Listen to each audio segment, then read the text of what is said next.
Halo semuanya, selamat datang di podcast perdana kami untuk memenuhi UAS dari Asia Pasifik. Saya sebagai podcaster tuan rumah, Noval Atala. Di sini ada Ahmad Alerido, Jasita Granadanti, Desirita Morela, Edi Fayas. dan kita akan membawakan tentang proyek Asia Pasifik dengan tema BRI, yaitu Belt Road Initiative yang digalakkan Cina di dalam proyek nasional Malaysia. Salam kenal semuanya. Oke, kita udah ngebahas nih, kita udah ada perkenalan segala macam nih. Kita nih pengen ngebawain topik yang mungkin bisa dibilang agak berat gitu ya, tapi bisa dibilang esensial juga gitu. Esensial kayak gimana sih? Kita bisa memahami topik ini dari landscape, terus juga landscape ekonomi ya lebih tepatnya ya, dan juga bisa memahami geopolitik Asia Tenggara kalau kita bisa memahami dari analisis proyek ini. Makanya ini topiknya sangat agak berat gitu. Temanya adalah keterkaitan Belt Road Initiative Cina dalam proyek nasional Malaysia. Nah, mengapa sih Malaysia gitu ya?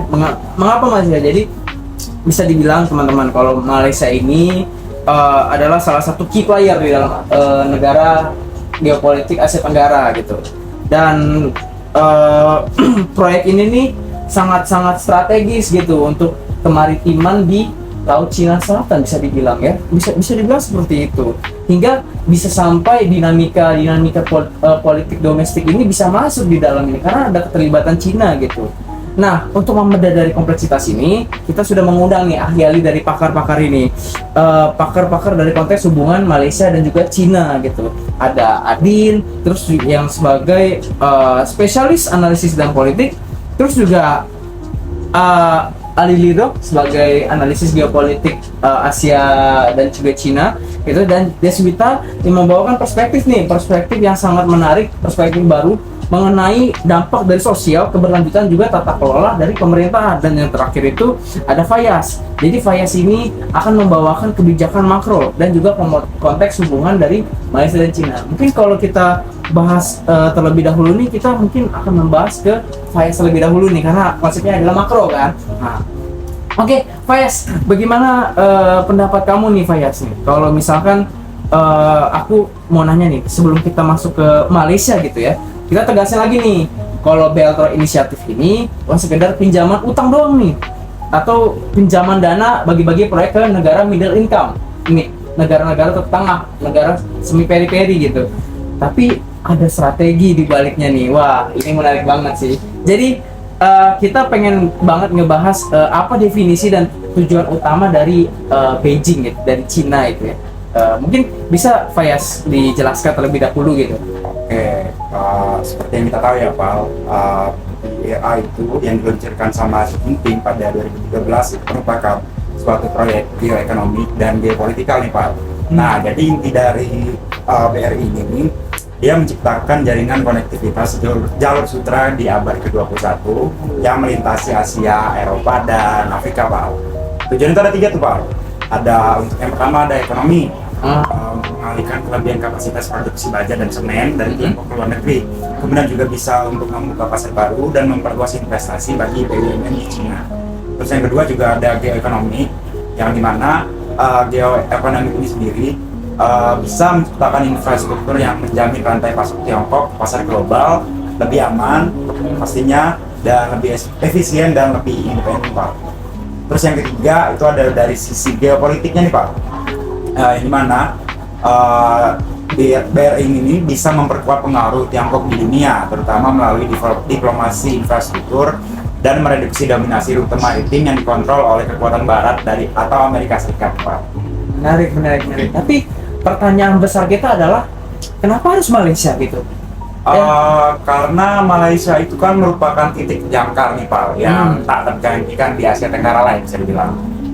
Yang dimana pertama, posisi Malaysia ini kan bisa mengontrol dari choke point dari Selat Malaka, yaitu yang jalur pelayaran komersial paling sibuk di dunia lah ya. Terus yang kedua juga kedekatan historis dan komersial ini bisa menjadikan Malaysia sebagai mitra dagang terbesar Tiongkok di ASEAN selama bertahun-tahun nih, Pak. Terus yang ketiga, menarik.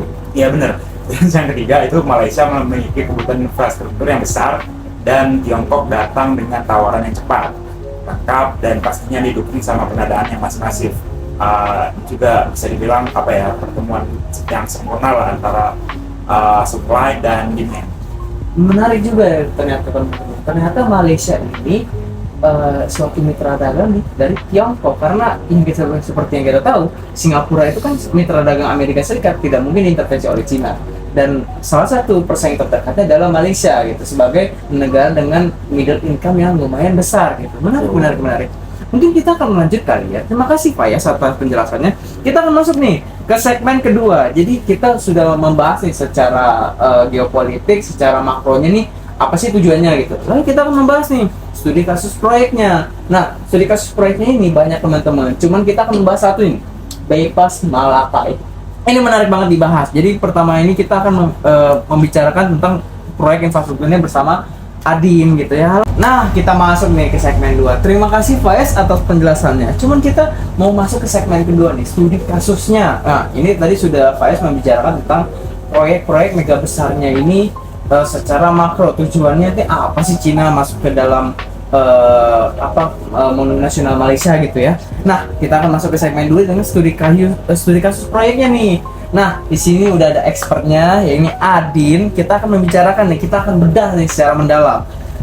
Adin, bisa nggak sih kamu sebutkan gitu ya, sebutkan proyek-proyek mega project yang mungkin salah satu aja ya nggak apa-apa, yang paling ikonik di Malaysia itu, yang diprakarsai oleh Cina, dikerjakan oleh Cina gitu. Dan juga kalau misalkan dilihat secara strategis, itu apa makna sebenarnya dari mega project? Kenapa harus Cina ini masuk ke dalam mega project itu? Mungkin kamu bisa jelasin apa sih tujuannya gitu, apa gitu?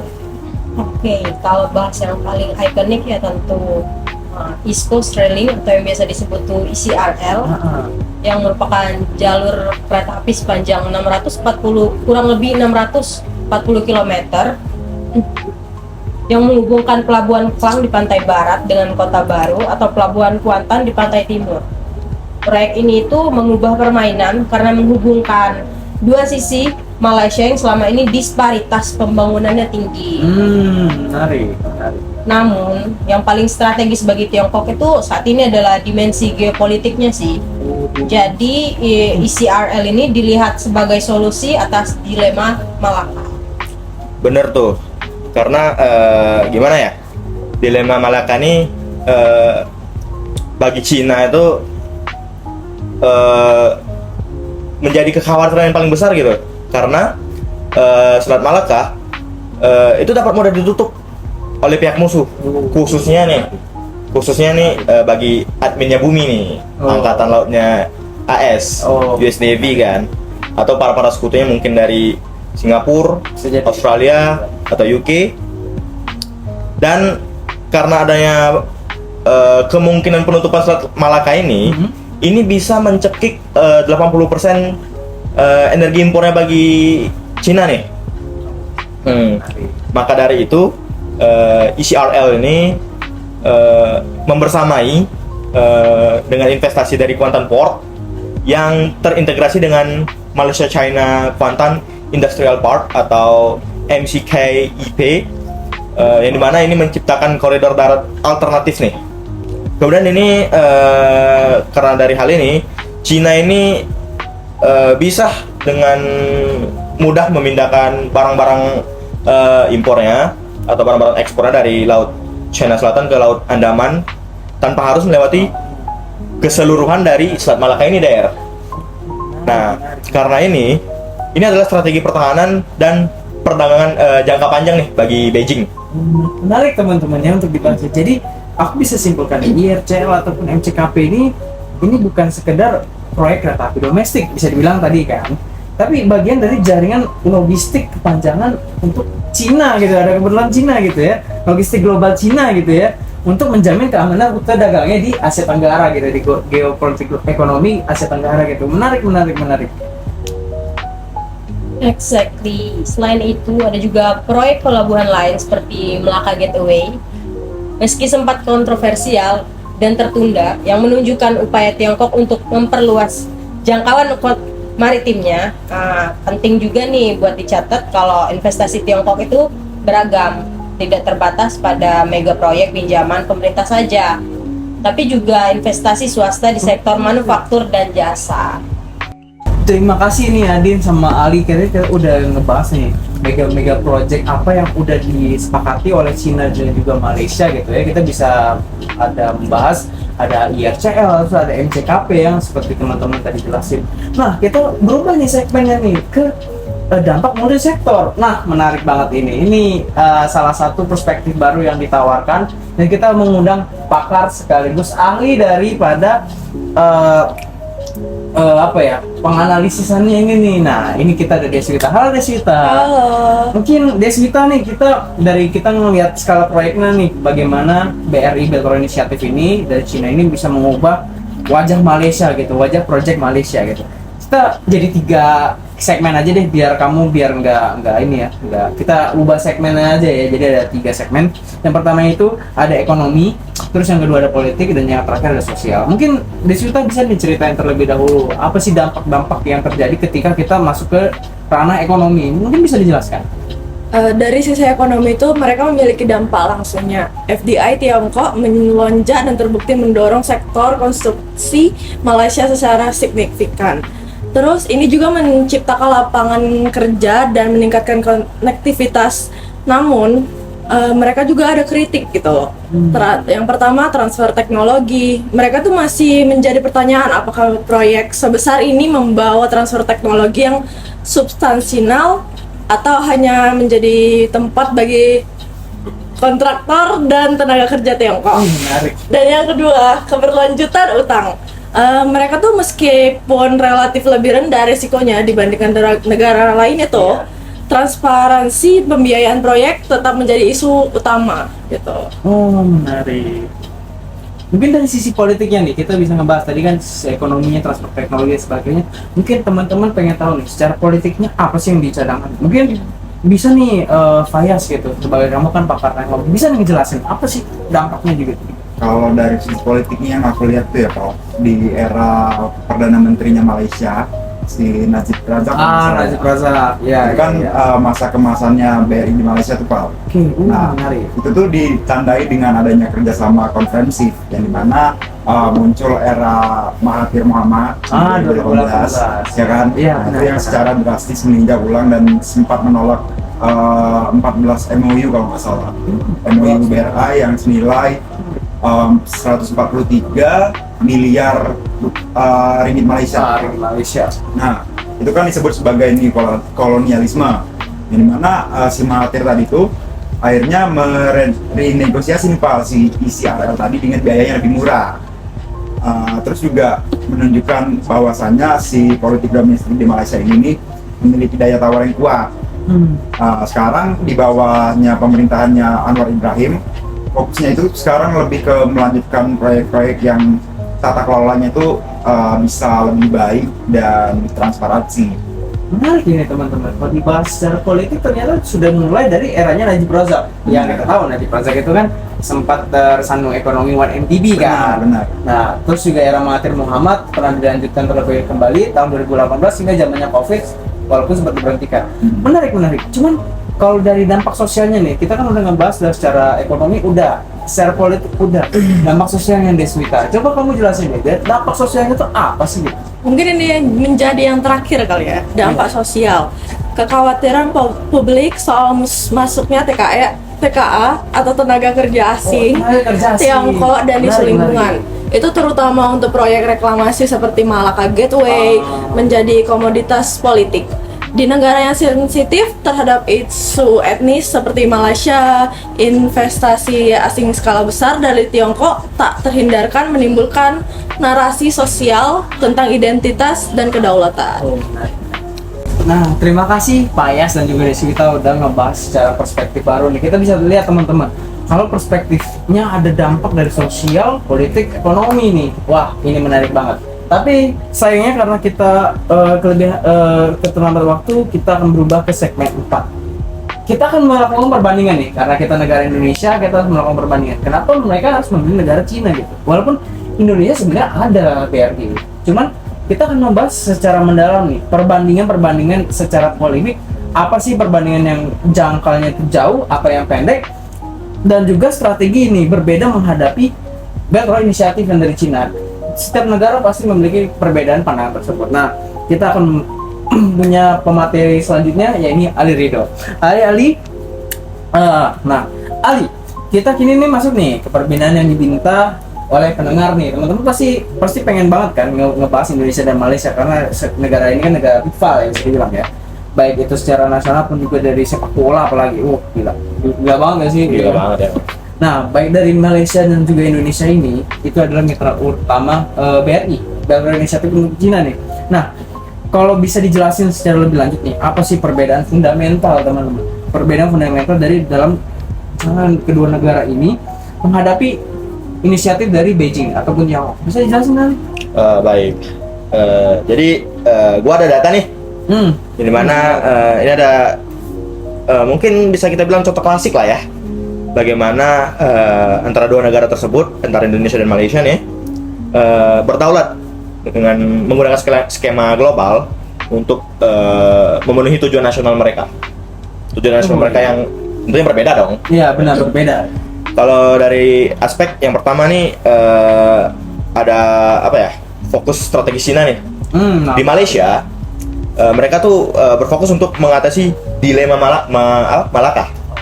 Sedangkan di negara kita Indonesia, kita ini lebih berfokus untuk mengamankan hub ekonomi dan konektivitas di negara middle power. Oke. Kalau dari aspek kedua, kita punya proyek ikonik nih. Kalau di proyek ekonomi. Apa nih? Bisa disebutin ya proyeknya nih? Oke, kalau di Malaysia nih, mereka lagi bangun rel kereta nih. Namanya proyeknya nih ICRL, yang menghubungkan antara Port Klang yang berada di sisi barat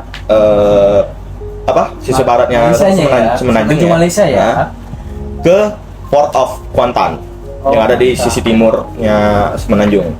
Sedangkan di Indonesia nih, kita punya WUS nih. Ini dia nih, menarik nih.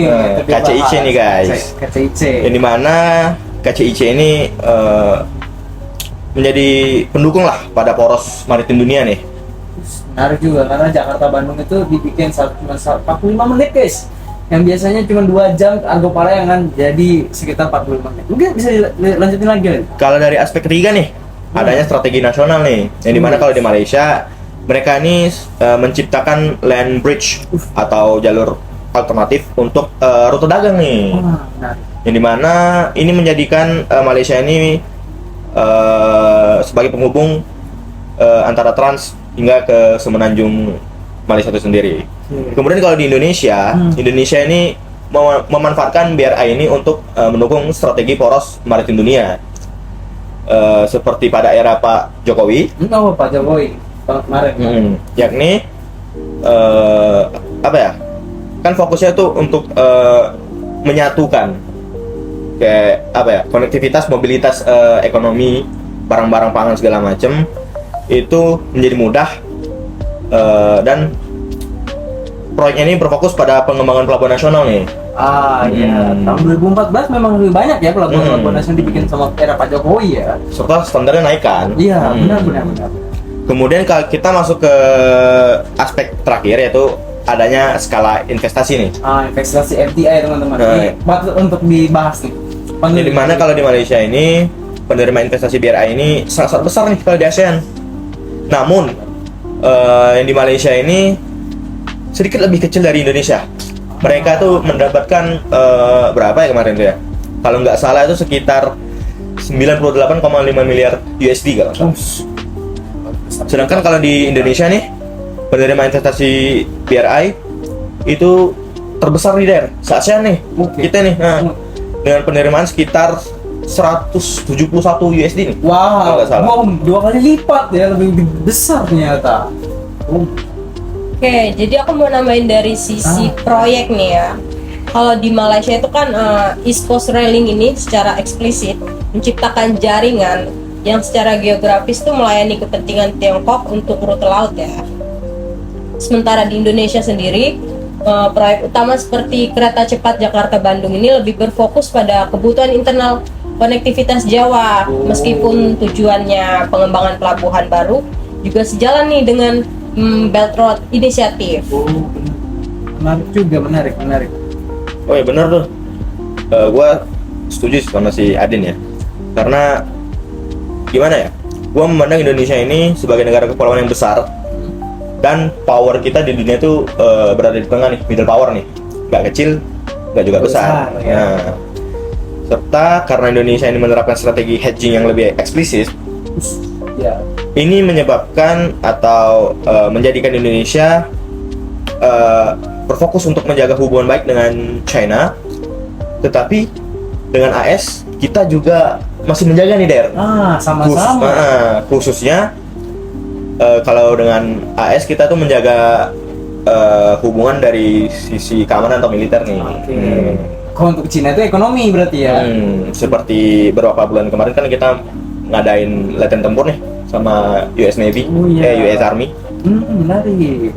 Terus di mata Beijing nih, Cina ya? Indonesia ini dipandang strategis sekali ya, karena ya tau lah kita masuk 5 besar populasi terbesar Benar. Der. Dan Jakarta pun juga mengalahkan populasi dari Mumbai itu sendiri tahun analisis tahun kemarin ya.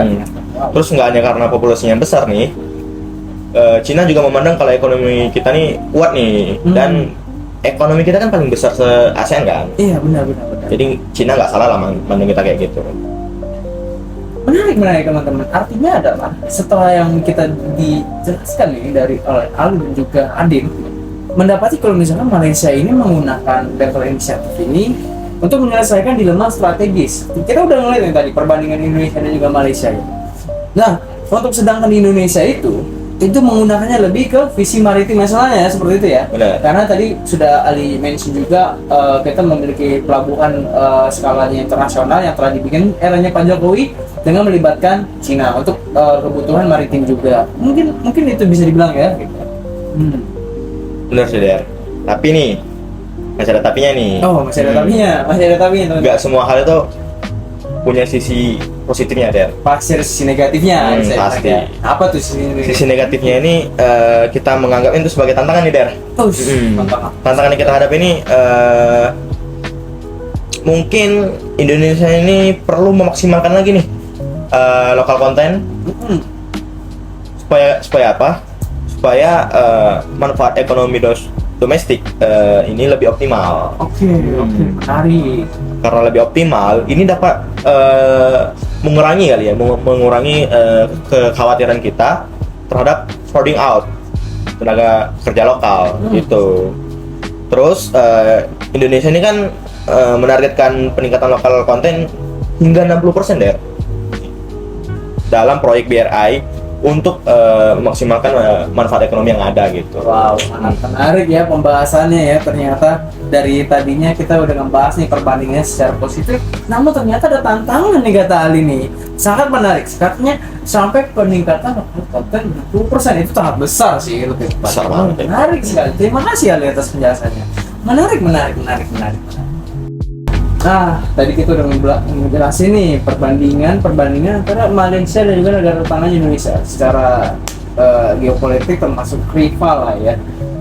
Apalagi skala ekonomi ini kerjasamanya juga banyak, secara maritim apalagi itu lebih banyak. Namun sedikit segmen yang pengen kita bahas ini masuk ke segmen selanjutnya nih, masa depan. Menarik banget. Terkait masa depan, jadi ini kita bisa bilang sikap dari selektif dan juga tata kelola di masa depannya proyek ini bagaimana sih? Nah, ini kita balik lagi nih ke Fayaz gitu ya. Diskusi utama kita jadi sekarang gini ya. Sekarang kita lihat nih kalau misalkan di masa depan ya, setelah 1 dekade nih proyek ini berjalan gitu ya, proyek BRI ini dari Indonesia di Malaysia ini berjalan. Nah, apa tren yang kita lihat dari kerjasama dari Cina dan juga Malaysia ini? Mungkin bisa dijelasin. Kalau tren yang udah aku tangkap ya, kalau udah highlight ada 3. Itu yang pertama kerjasama yang berkelanjutan, yang dimana kerjasama ini didorong oleh kebutuhan Malaysia untuk pengembangan infrastruktur, kayak misalnya kerjasama untuk PCR tadi itu Pak, dan juga kesiapan modal dari Tiongkok. Terus yang kedua, pemerintahan Malaysia yang harus lebih selektif. Nah, pengalaman Mahathir ini sendiri kan membuktikan nih Pak, kalau mereka itu bisa nawar ulang dan menentukan syarat yang lebih menguntungkan. Malah pola ini tadi kan sebenarnya bisa jadi standar yang baru untuk bagi mereka. Wah, Terus yang terakhir menurut aku itu isu transparansi dan keberlanjutan yang makin diprioritasin di bawah kepemimpinannya Anwar Ibrahim ya Pak. PM Anwar Ibrahim Terus sejalankan tuh dengan fokus pada tata kelola yang baik. Dari sisi sosialnya juga, Indonesia dan Malaysia harus belajar itu. Proyek besar harus menjamin keterlibatan lokal dan transfer keahlian. Yang dimana jika tidak ada dampak sosial seperti crowding out dan ketidakpercayaan publik akan terus menjadi hambatan dari politiknya gitu. Oh, Kemudian nih dari sisi geopolitik nih, hedging ini kan menjadi semakin sulit nih. Kemudian seiring dengan memanasnya rivalitas antara AS dan China, tekanan bagi Malaysia dan juga bagi kita Indonesia untuk memilih sisi atau setidaknya kita menjelaskan sisinya lah, posisinya lah, jadi mana akan meningkat. oke. Kemudian kita berharap bahwasannya kemampuan kedua negara ini untuk tetap pragmatik dan realis akan diuji di Laut China Selatan dan di meja negosiasi proyek sih.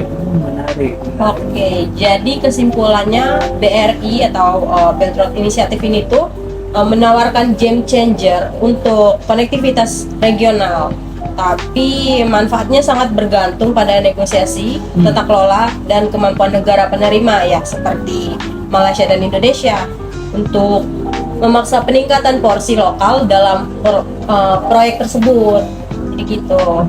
Sangat menarik ya prospek masa depannya. Kita bisa lihat kalau misalkan di setiap perdana menteri itu pasti ada kebijakannya yang bisa dibilang memajukan proyek ini, tapi ada juga beberapa yang menstag. Jadi itu tadi proyeknya Najib Razak diajukan Perdana Menteri Mahathir Muhammad ya Pak Yas ya, lalu dilanjutkan lagi, diperjalankan lagi oleh PM Anwar Ibrahim sampai tahun 2027 nanti nih. Terus juga dari dampak sosialnya juga termasuk menarik gitu. Lalu juga bisa dibilang geopolitiknya ya gitu ya, dan juga tadi aku bisa mention game changer ini yang sangat menarik gitu antara untuk konektivitas regional. Menarik.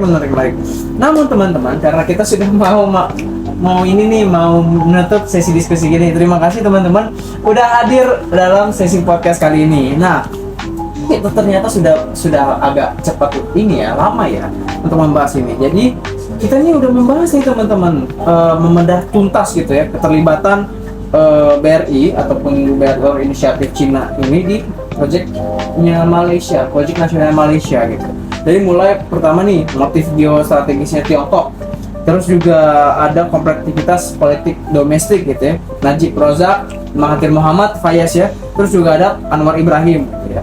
Terus juga perbandingan mendalam antara strategis poros maritim dunia itu ya Indonesia Malaysia ya, seperti dijelaskan oleh Ali tadi ya gitu. Nah, terima kasih teman-teman, Fayaz, Adin, Ali, Deswita udah membersamai kita, juga udah sharing insight yang sangat luar biasa bagusnya. Isian ngobrolnya adalah daging semuanya. Nah, terima kasih juga buat kalian yang udah mendengarkan dari tema kita jalan strategi sampai habis. Jadi jangan lupa follow kami dan sampai ketemu di episode berikutnya. Bye bye semuanya. Dadah.